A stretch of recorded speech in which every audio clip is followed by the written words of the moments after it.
સુરત જિલ્લાના કામરેજના ખોલવાડ ખાતે national highway 48 પર અમદાવાદથી મુંબઈ જતા લેન પરનો બ્રિજ ક્ષતિગ્રસ્ત થયો છે, જેથી બ્રિજના રિપેરિંગ માટે 1 મહિનો બંધ રાખ્યો છે। વાહનોને ડાયવર્ઝન આપવા માટે કિમથી એના સુધીનો એક્સપ્રેસ હાઈવે ખુલ્લો કરવામાં આવ્યો છે।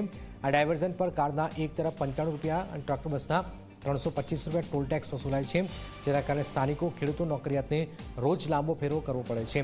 એક્સપ્રેસ વેનું કામ હજુ પૂર્ણ થયું નથી, છતાં ટોલ ટેક્સ વસૂલવામાં આવી રહ્યો છે।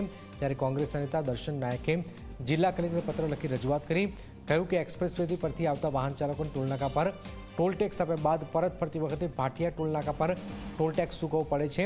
તેમણે GJ19 અને GJ5ના સ્થાનિક વાહન ચાલકોને એક્સપ્રેસ વે અને ભાટિયા ટોલનાકા પરથી ટોલ ટેક્સમાંથી મુક્તિ આપવાની પણ માંગ કરી છે। સુરતથી નીકળેલો ભરૂચ જવા માટેનો વાહન ચાલક 84 ટોલ નાકા ઉપર પણ ટોલ ચૂકવે છે અને ભરૂચથી ફરીવાર આ ડાયવર્ઝનને કારણે ગઈકાલથી કિમ એક્સપ્રેસ હાઈવે ઉપર આવેલું ટોલ નાકા ઉપર 95 થી 325 રૂપિયા સુધીની લૂંટ ચાલુ કરવામાં આવી છે। અને એ જે પલસાણાથી સુરત આવવા માટે ભાટિયા ટોલ નાકા પર થઈને સુરત આવે તો ભાટિયા ટોલ નાકા પર પણ એને ટોલ ટેક્સ ચૂકવવો પડે છે। એટલે આ રીતે સુરત શહેરના વાહન ચાલકોએ 3 જગ્યાએથી આ ટોલ ભરવો પડે છે।